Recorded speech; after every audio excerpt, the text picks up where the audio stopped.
ನಾನು ಅಪ್ಲೋಡ್ ಮಾಡೋ ಎಲ್ಲ ವೀಡಿಯೋಗಳನ್ನು ಮೊದಲು ನೋಡೋದಕ್ಕೆ SPK ಕನ್ನಡ ಚಾನಲ್ನ ಸಬ್ಸ್ಕ್ರೈಬ್ ಮಾಡಿಕೊಂಡು ಅದರ ಪಕ್ಕ ಇರೋ ಬೆಲ್ ಐಕನ್ನ ಆನ್ ಮಾಡ್ಕೊಳ್ಳಿ. ಇದರಿಂದ ನಾನು ಯಾವುದೇ ವೀಡಿಯೋ ಅಪ್ಲೋಡ್ ಮಾಡೋದಾದ ನೋಟಿಫಿಕೇಷನ್ಗೆ ಸಿಗುತ್ತೆ. ಎಲ್ರಿಗೂ ನಮಸ್ಕಾರ.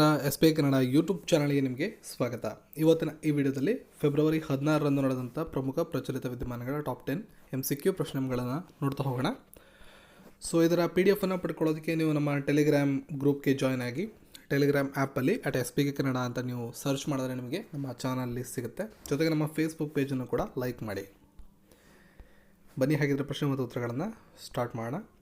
ಯಾವ ರಾಜ್ಯದ ಸರ್ಕಾರವು ಇತ್ತೀಚೆಗೆ ಪಾಪ್ಯುಲರ್ ಫ್ರಂಟ್ ಆಫ್ ಇಂಡಿಯಾವನ್ನು ಅಂದರೆ PFI popular front of India ಅಂತ ಕರಿತೀವಿ, ಪಾಪ್ಯುಲರ್ ಫ್ರಂಟ್ ಆಫ್ ಇಂಡಿಯಾ ಇದನ್ನು ನಿಷೇಧ ಮಾಡಿದೆ?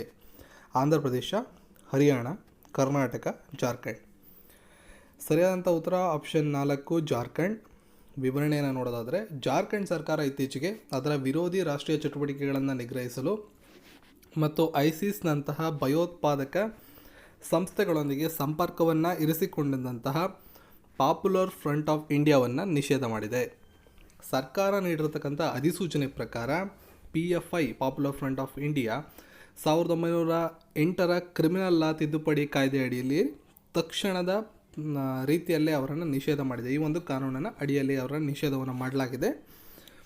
ಈ ನಿಷೇಧದ ನಿರ್ಧಾರವನ್ನು ತೆಗೆದುಕೊಳ್ಳೋದಕ್ಕೆ PFI ಮಾಡ್ತಾ ಇರತಕ್ಕಂಥ ಚಟುವಟಿಕೆಗಳು ರಾಜ್ಯ ಮತ್ತು ರಾಷ್ಟ್ರಕ್ಕೆ ಅಪಾಯಕಾರಿ ಅನ್ನೋ ಒಂದು ವಿಮರ್ಶೆಯನ್ನು ಮಾಡಿದ ಮೇಲೆ ಅವರನ್ನು ನಿಷೇಧ ಮಾಡಲಾಗಿದೆ.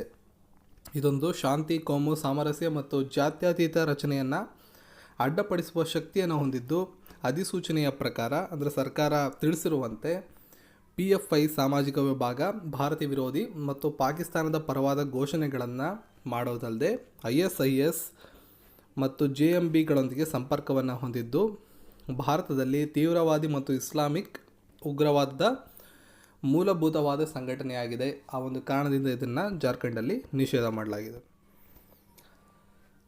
ಇವರಲ್ಲಿ ಯಾರು ಅಂಡರ್ 23 ಫುಟ್ಬಾಲ್ ತಂಡದ ತರಬೇತುದಾರರಾಗಿ ಆಯ್ಕೆಯಾಗಿದ್ದಾರೆ? ಸೊ ಬೈಚುಂಗ್ ಭೂಟಿಯಾ, ಡೆರಿಕ್ ಪೆರೇರಾ, ಗುನ್ಪ್ರೀತ್ ಸಿಂಗ್ ಸಂಧು ಮತ್ತು ಸುನಿಲ್ ಚಟ್ರಿ. ಸರಿಯಾದ ಉತ್ತರ ಆಪ್ಷನ್ 2 ಡೆರಿಕ್ ಪೆರೇರಾ. ಮಾರ್ಚ್ 22ರಂದು ಉಜ್ಬೇಕಿಸ್ತಾನದ ತಾಷ್ಕೆಂಟಲ್ಲಿ ನಡೀತಾ ಇರತಕ್ಕಂಥ ಏಷ್ಯನ್ ಫುಟ್ಬಾಲ್ ಕಾನ್ಫೆಡರೇಷನ್ ಕ್ವಾಲಿಫೈಯರ್ನಲ್ಲಿ ಅಂಡರ್ 23 ಅಂದರೆ 23 ವರ್ಷದ ವಯೋವೃತ್ತಿಯ ಒಳಗಿನ ಭಾರತ ತಂಡದ ಮುಖ್ಯ ತರಬೇತುದಾರರಾಗಿ ಡೆರಿಕ್ ಪೆರೇರಾ ಅವ್ರನ್ನ ಬುಧವಾರ ಆಯ್ಕೆ ಮಾಡಲಾಗಿದೆ. ಭಾರತವನ್ನು ಹೊರತುಪಡಿಸಿ ಈ ಒಂದು ಸಮೂಹ ತಂಡದಲ್ಲಿ ತಜಿಕಿಸ್ತಾನ ಮತ್ತು ಪಾಕಿಸ್ತಾನಗಳು ಕಂಡುಬರ್ತವೆ. ಯುರೋಪಿಯನ್ ಕಮಿಷನ್ ಈ ಕೆಳಗಿನ ಯಾವ ದೇಶವನ್ನು ಕೊಳಕು ಹಣದ ಪಟ್ಟಿಗೆ ಸೇರಿಸಿದೆ? ಕೊಳಕು ಹಣದ ಪಟ್ಟಿ ಅಂದರೆ ಡರ್ಟಿ ಮನಿ ಬ್ಲ್ಯಾಕ್ ಲಿಸ್ಟ್ ಅಂತ ಕರಿತೀವಿ ನಾವು ಇಂಗ್ಲೀಷಲ್ಲಿ. ಯಾವ ಒಂದು ರಾಷ್ಟ್ರವನ್ನು, ಕೆಳಗಿರ್ತಕ್ಕಂಥ ರಾಷ್ಟ್ರವನ್ನು ಆ ಒಂದು ಪಟ್ಟಿಗೆ ಇತ್ತೀಚೆಗೆ ಸೇರಿಸಿದೆ ಅನ್ನೋದು ಪ್ರಶ್ನೆ. ಸಿಂಗಾಪುರ್, ಭಾರತ, ಸೌದಿ ಅರೇಬಿಯಾ ಮತ್ತು ಮಲೇಷಿಯಾ. ಸರಿಯಾದ ಉತ್ತರ option C Saudi Arabia. European commission Saudi Arabia, Panama ಮತ್ತು ನೈಜೀರಿಯಾ ಸೇರಿದಂತೆ 7 ರಾಷ್ಟ್ರಗಳನ್ನು ಮನಿ ಲ್ಯಾಂಡ್ರಿಂಗ್ ಮತ್ತು ಭಯೋತ್ಪಾದನೆಗೆ ಹಣಕಾಸು ನಿರ್ವಹಣೆ ಮಾಡೋಕ್ಕಂಥ ಆರೋಪದ ಮೇಲೆ ಈ ಒಂದು ಪಟ್ಟಿಗೆ ಸೇರಿಸಿದೆ. 2019ರ ಫೆಬ್ರವರಿ 12ರಂದು ರಾಷ್ಟ್ರೀಯ ಉತ್ಪಾದಕತೆಯ ದಿನಾಚರಣೆಯ ಪ್ರಮುಖ ವಿಷಯ ಏನಾಗಿತ್ತು? ಸೊ ಈ ಪ್ರಶ್ನೆಗೆ ಸರಿಯಾದಂಥ ಉತ್ತರ ಆಪ್ಷನ್ 4 ಉತ್ಪಾದಕತೆ ಮತ್ತು ಸಂರಕ್ಷಣೆಗಾಗಿ ಸುತ್ತೋಲೆ ಆರ್ಥಿಕತೆ ಅನ್ನೋದು ಸರಿಯಾದ ಉತ್ತರ. ನ್ಯಾಷನಲ್ ಪ್ರೊಡಕ್ಟಿವಿಟಿ ಕೌನ್ಸಿಲ್ ಅದರ 61ನೇ ಫೌಂಡೇಶನ್ ದಿನ ಅಂದರೆ ಸ್ಥಾಪನಾ ದಿನವನ್ನು ಉತ್ಪಾದನೆ ದಿನವಾಗಿ ಸ್ಮರಿಸುತ್ತದೆ. NPC 12ನೇ ಆವೃತ್ತಿ ಫೆಬ್ರವರಿ 12ರಿಂದ NPC ಅಂತ ಹೇಳಿದ್ರೆ ನ್ಯಾಷನಲ್ ಪ್ರೊಡಕ್ಟಿವಿಟಿ ಕೌನ್ಸಿಲ್, ಇದು ಫೆಬ್ರವರಿ 12ರಿಂದ 18 ತನಕ ನಡೆದಿದೆ. ಈ ಒಂದು ವೀಕನ್ನು ರಾಷ್ಟ್ರೀಯ ಉತ್ಪಾದಕ ವಾರ ಅಂತ ಕೂಡ ಆಚರಣೆ ಮಾಡ್ತೀವಿ.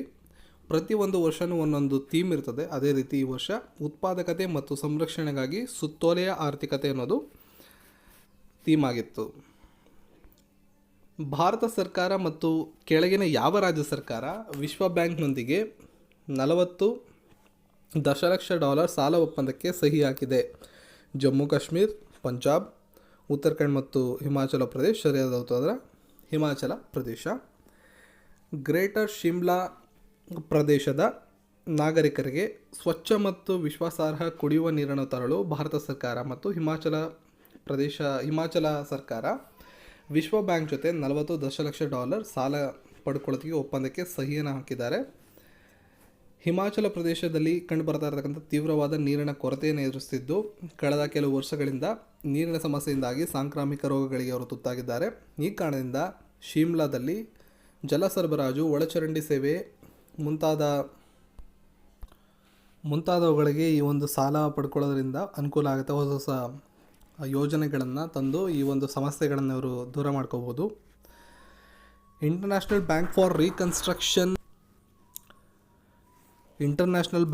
ರೀಕನ್ಸ್ಟ್ರಕ್ಷನ್ ಆ್ಯಂಡ್ ಡೆವಲಪ್ಮೆಂಟಿಂದ $40 ದಶಲಕ್ಷ ಸಾಲವನ್ನು 4 ವರ್ಷದ ಅವಧಿಗೆ ಸುಮಾರು 15.5 ವರ್ಷಗಳ ಕಾಲಾವಧಿಯಲ್ಲಿ ಈ ಒಂದು ಸಾಲವನ್ನು ನೀಡಲಾಗಿದೆ. ಹರಿಯಾಣ ಕುರುಕ್ಷೇತ್ರದಲ್ಲಿ ಉದ್ಘಾಟಿಸಲಾದ ಮೊದಲ ಆಯುಷ್ ವಿಶ್ವವಿದ್ಯಾಲಯದ ಹೆಸರೇನು? ಸರಿಯಾದಂಥ ಉತ್ತರ ಶ್ರೀಕೃಷ್ಣ ಆಯುಷ್ ವಿಶ್ವವಿದ್ಯಾಲಯ. ಕುರುಕ್ಷೇತ್ರದಲ್ಲಿ ಶ್ರೀಕೃಷ್ಣ ಆಯುಷ್ ವಿಶ್ವವಿದ್ಯಾಲಯದ ಅಡಿಪಾಯವನ್ನು ಪ್ರಧಾನಿ ನರೇಂದ್ರ ಮೋದಿ ಅವರು ಸ್ಥಾಪನೆ ಮಾಡಿದರು. ಇದು ಹರಿಯಾಣದಲ್ಲಿ ಭಾರತೀಯ ವೈದ್ಯಕೀಯ ವ್ಯವಸ್ಥೆಗೆ ಸಂಬಂಧಿಸಿದ ಮೊದಲ ವಿಶ್ವವಿದ್ಯಾಲಯ ಆಗಿರುತ್ತದೆ. ಇದರ ಹೆಸರು ಶ್ರೀಕೃಷ್ಣ ವಿಶ್ವವಿದ್ಯಾಲಯ. ಇದರಲ್ಲಿ ಯುನಾನಿ, ಸಿದ್ಧ, ಯೋಗ, ಆಯುರ್ವೇದ, ಹೋಮಿಯೋಪತಿ ವೈದ್ಯಕೀಯ ವ್ಯವಸ್ಥೆಗಳ ಮೂಲಕ ಚಿಕಿತ್ಸೆಯನ್ನು ನೀಡಲಾಗುತ್ತೆ. ಇದು ಭಾರತದ ಮೊದಲ ಆಯುಷ್ ವಿಶ್ವವಿದ್ಯಾಲಯ. ಗೋವಾ ಪರಂಪರೆಯ ಸಾಧನವಾಗಿ ಕೆಳಗಿನ ಯಾವುದನ್ನು ತಿಳಿಸಲಾಗುತ್ತದೆ? ಘೋಮೋಟ್, ದಾಮೂರ್, ವಿಜವಮು, ಕಂಜೀರಾ. ಸರಿಯಾದ ಉತ್ತರ ಗೋಮೋಟ್. ಗೋವಾದ ಪರಂಪರೆ ಸಾಧನವಾಗಿ ಗೋಮೋಟನ್ನು ಸೂಚಿಸಲಾಗುತ್ತದೆ. ಗೋವಾ ರಾಜ್ಯದ ಕಲಾ ಮತ್ತು ಸಂಸ್ಕೃತಿ ಸಚಿವರಾದಂಥ ಗೋವಿಂದ್ ಗಾಂಡ್ ಈ ಪ್ರಕಟಣೆಯನ್ನು ಮಾಡಿದ್ದಾರೆ. ಇನ್ನು ಉಳಿದಂಥ ಡೀಟೇಲ್ಸನ್ನು ನೀವು ಇಲ್ಲಿ ಓದ್ಕೋಬೋದು. ಭಾರತ ಮತ್ತು US ವಾಣಿಜ್ಯ ಸಂಭಾಷಣೆ ಮತ್ತು ಭಾರತ US CEO ಫೋರಂ ಇತ್ತೀಚೆಗೆ ಎಲ್ಲಿ ನಡೆಯಿತು? ಚೆನ್ನೈ, ಕೋಲ್ಕತ್ತಾ, ನವದೆಹಲಿ, ಬೆಂಗಳೂರು. ಸರಿಯಾದ ಉತ್ತರ ನವದೆಹಲಿಯಲ್ಲಿ ನಡೆದಿದೆ.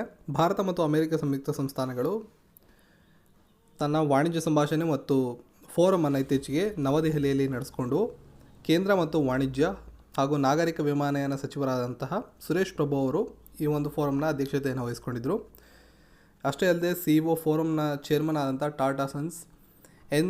ಚಂದ್ರಶೇಖರನ್ ಮತ್ತು ಅಮೆರಿಕಾ ಟವರ್ ಕಾರ್ಪೊರೇಷನ್ನ ಮಿಸ್ಟರ್ ಜೇಮ್ಸ್ ಡಿ ಮುಂತಾದವರು ಈ ಒಂದು ಕಾರ್ಯಕ್ರಮದಲ್ಲಿ ಭಾಗವಹಿಸಿದರು. 2019 ಆಸ್ಟ್ರೇಲಿಯನ್ ಕ್ರಿಕೆಟ್ ಪ್ರಶಸ್ತಿಗಳು ಎಲ್ಲಿ ನಡೆದವು? Gold Coast, Victoria, Melbourne, Sydney. ಸರಿಯಾದ ಉತ್ತರ ಮೆಲ್ಬೋರ್ನ್. ಕ್ರಿಕೆಟ್ ಅವಾರ್ಡ್ಸ್ ಈ ಒಂದು ಫಂಕ್ಷನ್ನಲ್ಲಿ ವರ್ಷದ ಟೆಸ್ಟ್ ಆಟಗಾರನಾಗಿ ಆಫ್ ಸ್ಪಿನ್ನರ್ ನೇಥನ್ ಲಯನ್ ಅವ್ರನ್ನ ಆಯ್ಕೆ ಮಾಡಲಾಗಿದೆ. ಇನ್ನು ವರ್ಷದ T20 ಆಟಗಾರನಾಗಿ ಗ್ಲೇನ್ ಮ್ಯಾಕ್ಸ್ವೆಲ್ ಅವ್ರನ್ನ ಆಯ್ಕೆ ಮಾಡಲಾಗಿದೆ. ಇನ್ನು ವರ್ಷದ ODI ಆಟಗಾರನಾಗಿ ಮಾರ್ಕಸ್ ಸ್ಟೋಯ್ನಿಸ್ ಅವ್ರನ್ನ ಆಯ್ಕೆ ಮಾಡಲಾಗಿದೆ. ಕೊನೆ ಪ್ರಶ್ನೆ, ಎ ಸ್ಟಾರ್ ಇಸ್ ಬಾರ್ನ್ಗಾಗಿ ಪೇಟಾದಿಂದ ಅತ್ಯುತ್ತಮ ನಿರ್ದೇಶಕ ಈ ಒಂದು ಪುರಸ್ಕಾರವನ್ನು ಪಡ್ಕೊಂಡಂಥವರು ಯಾರು? David Zucker, Steven Spielberg, Matthew Vaughn, Bradley Cooper.